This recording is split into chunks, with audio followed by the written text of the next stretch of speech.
Hello everyone, welcome to the lecture series for the subject Digital Electronics. Today we are going to study a very important topic of Unit 2, that is multiplexer. So, what is multiplexer? It is a combinational circuit that has maximum of 2 raised to power n data inputs, n selection lines and a single output line. One of these data inputs will be connected to the output based on the values of selection lines.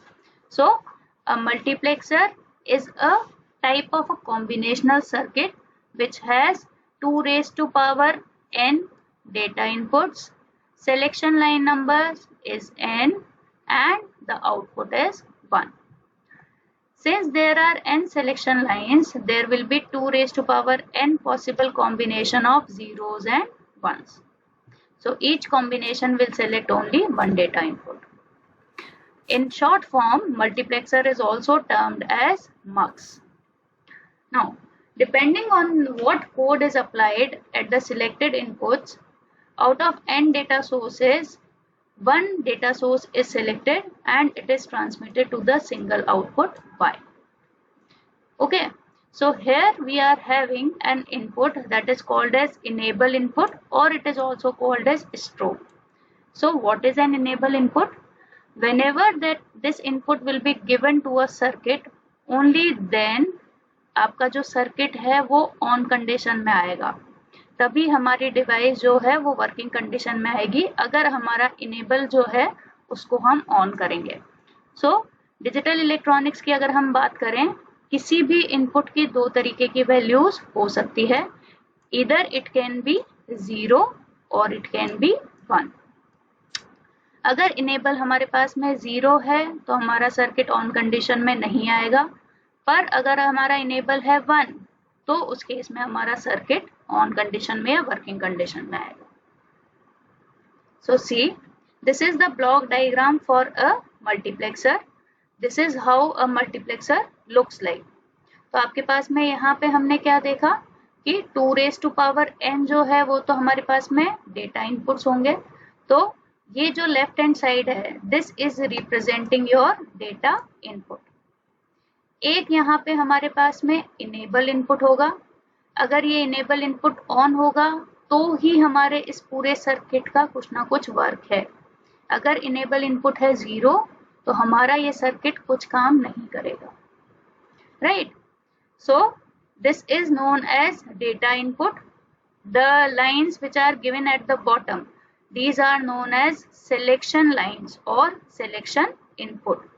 Now, अगर हमारे पास में 2 raised to power n data input है तो हमारे पास में n selection lines होंगी और एक हमारे पास में single output will be there. A multiplexer will be having a single output. This is how the block diagram of a multiplexer looks like. Now इसके बाद में अगर हमें एक एग्जांपल लेना है कि मल्टीप्लेक्सर किस तरीके से क्या इसकी कॉन्फ़िगरेशन होती है, तो देखिए, अगर मुझे एक फॉर्म दे रखी है, suppose there are 2:1 mux is given.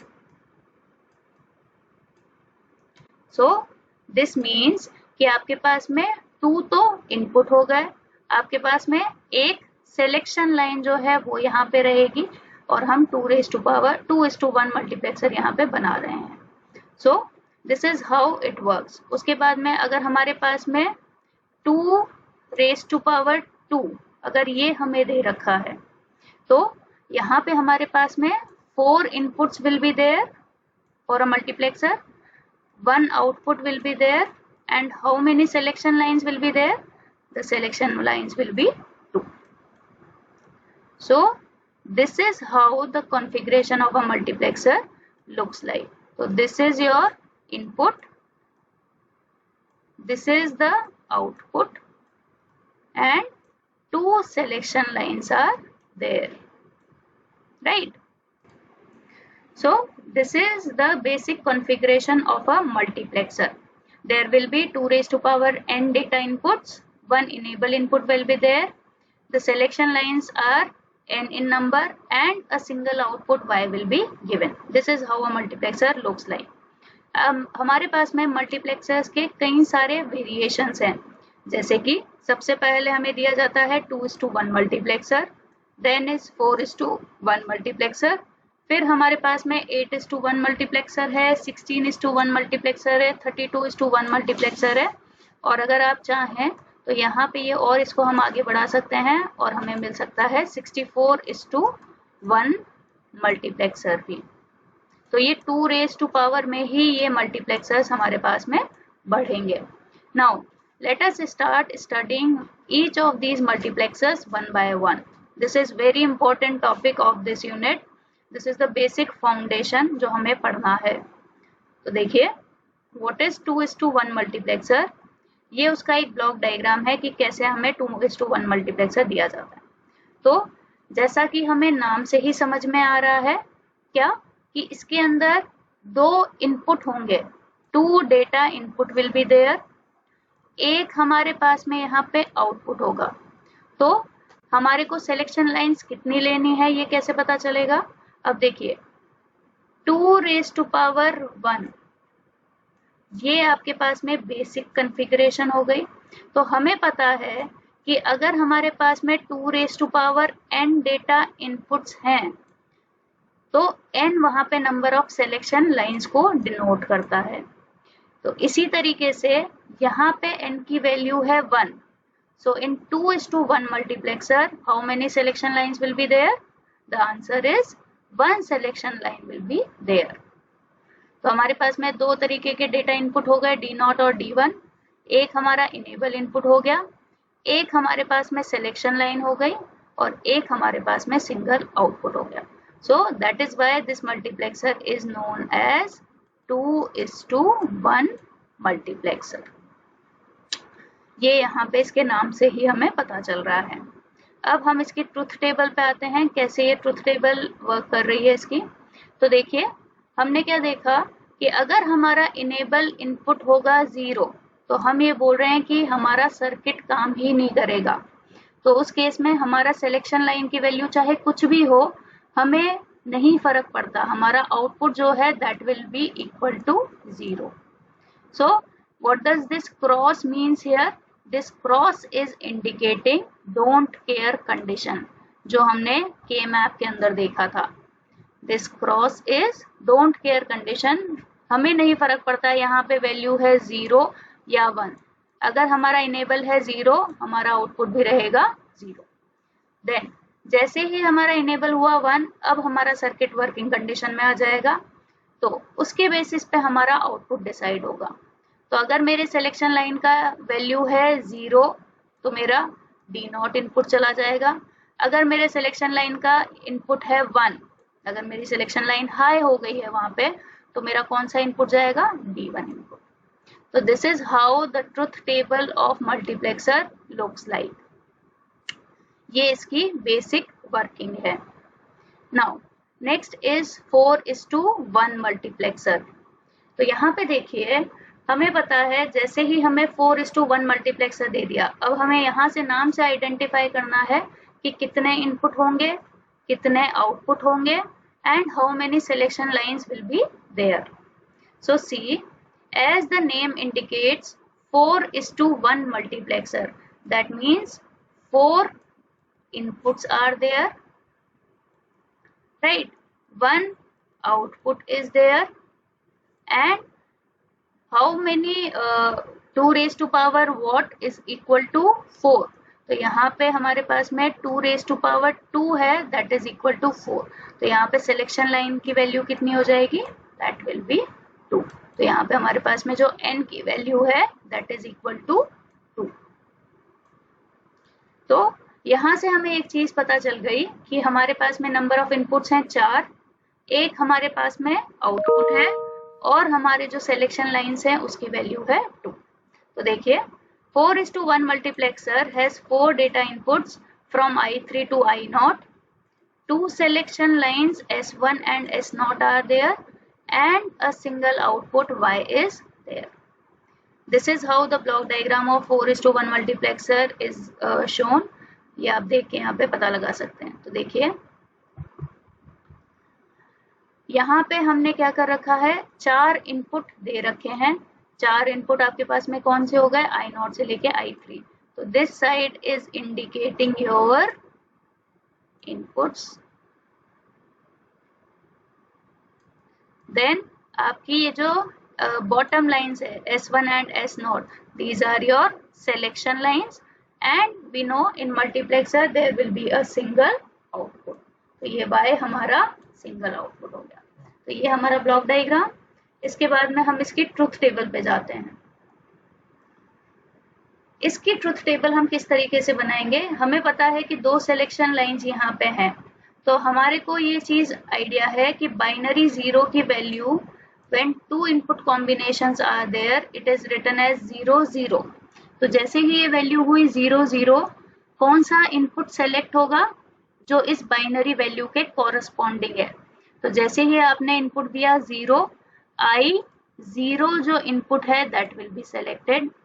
जैसे ही आपने इनपुट दिया 0 1, तो ये अब बाइनरी 1 की वैल्यू हो गई। तो हमारा कौन सा इनपुट एक्टिव हो जाएगा, I1। तो ये हमें आउटपुट में मिलेगा। बाकी सब आउटपुट्स दैट विल बी 0, और कोई आउटपुट की लाइन अभी एक्टिव नहीं होगी, सिर्फ एक ही आउटपुट की लाइन एक्टिव होगी that is corresponding to I1। Then फिर हमारे पास में है बाइनरी 2 की वैल्यू इज 1 0। अब इस रिस्पेक्ट में हमारा I2 वाला जो इनपुट है वो एक्टिव हो जाएगा। और लास्ट हमारे पास में है बाइनरी 3 की value, this value is equal to 1 and हमारा I3 जो इनपुट है वो एक्टिव हो जाएगा यहाँ पे। So this is how the output of 4:1 multiplexer looks like. Now you can see this is the logic circuit diagram of 4:1 multiplexer। तो आपको क्या करना है, जो भी आपको सिलेक्शन लाइंस के इनपुट दिए जा रहे हैं उसके रिस्पेक्ट में आपको यहाँ पे आउटपुट बनाने हैं। तो यहाँ पे देखिए जैसे ही मेरा I0 सिलेक्ट हुआ था, सबसे पहला हम यहाँ पे इनपुट देखने की कोशिश करते हैं। तो ये बन रहा है इसका एक्सप्रेशन क्या, S1 dash S0 dash I0। हमें पता है डैश का मतलब नॉट गेट या नॉट वाला जो हमारा आउटपुट है वो एक्टिव हो जाएगा। तो यहाँ पे आप देखिए इसको किस तरीके से बनाएंगे हमने यहाँ 3 तरीके की इनपुट दे रखे हैं। एक है हमारा S1, दूसरा है S0 और तीसरा है with respect to input I0, I1, I2 और I3। ये जो हमारे पास में सिंगल लाइन जा रही है this is corresponding to S1 value is equal to 1। So ये जा रहा है S1। जैसे ही हमने इसके आगे नॉट गेट लगा दिया ये अब बन गया S1 dash. Then this line is corresponding to S0 और ये जो हमारा आउटपुट है दिस इज S0 डैश। तो अगर हम पहला एक्सप्रेशन देखते हैं तो पहला एक्सप्रेशन हमारा बन रहा था S1 dash S0 dash I0। तो देखिए हमें यहाँ पे 3 तरीके के इनपुट मिल रहे हैं, कौन कौन से, I0 यहाँ पे एज इट इज जा रहा है, then is S1 dash and then is S0 dash. ये तीनों को हमने एंड गेट के ऊपर डाल दिया है एंड जो हमारा फाइनल आउटपुट है वो हमें कैसे मिलेगा, by combining all these 4 outputs that will give us the output, final output Y of multiplexer 4:1 multiplexer। then again I1 के लिए हम यहाँ पे देख सकते हैं I1 का मतलब क्या है, यहाँ पे देखिए this is S1 dash, this is S0 and this is I1। तो जैसे ही आप ट्रुथ टेबल में देखेंगे आपको यही एक्सप्रेशन देखने को मिलेगा। तो इस तरीके से हम इसका लॉजिक सर्किट डायग्राम बना सकते हैं। Now next is 8:1 multiplexer.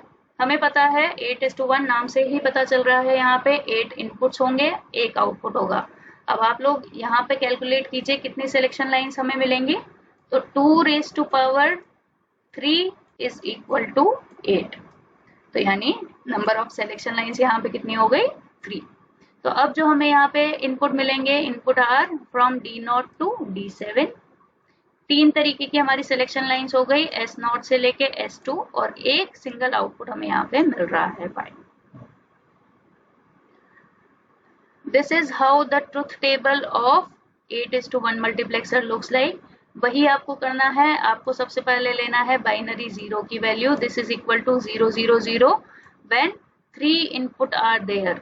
तो उस तरीके से हम इसको लिख सकते हैं। ये हमारा 4 to 1 कोड चल रहा है। तो 0 0 0 में हमारे कौन से सिलेक्शन लाइन एक्टिव हो जाएगी, हमारा कौन सा इनपुट एक्टिव होगा, I0 का। इस तरीके से 0 0 1 जब हम वैल्यू देंगे तो हमारा I1 इनपुट एक्टिव हो जाएगा एंड सो ऑन। तो अगर हम लास्ट की बात करें, ये हमने दी है बाइनरी 7 की वैल्यू, तो ये इसको लिखा जाता है 1 1 1। अब हमें जो आउटपुट मिलेगा वो किस इनपुट के कॉरेस्पॉन्डिंग होगा, वो होगा I7 इनपुट के corresponding. Now this is the circuit diagram of 8:1 multiplexer. जैसा हमने अभी बनाया सेम वही डायग्राम वैसा ही यहाँ पे बनेगा। यहाँ पे आप देख सकते हैं 3 तरीके के इनपुट हमने दे रखे हैं, S0, S1 और S2। अब यहाँ पे थोड़ा सा वेरिएशन ये किया गया है कि हर एक एंड गेट के आगे ही हमने नॉट लगा दिया है। तो आप इस तरीके से भी डायग्राम बना सकते हैं, या जैसे हमने 4:1 मल्टीप्लेक्सर में बनाया वैसे भी डायग्राम बन सकते हैं। तो एक जैसे अगर हम 7 के लिए अगर हम यहाँ पे चेक करना चाहें तो क्या होगा यहाँ पे expression wise, this can be written as S1, this is S2, S1, S0, I7। तो हम इसको एक बार क्रॉस चेक कर लेते हैं क्या यही हमें मिल रहा है।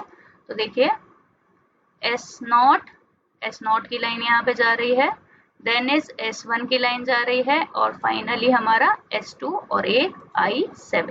ये सब हमने एंड गेट में डाल दिया। Combined output Y will be the OR of all these inputs. तो ये आपको फाइनल आउटपुट Y प्रोवाइड करेगा। So this is how the circuit of 8:1 multiplexer looks like। इसी तरीके से हम 16:1 मल्टीप्लेक्सर या आगे आने वाले मल्टीप्लेक्सर्स भी बना सकते हैं। So that's all for multiplexer. Thank you.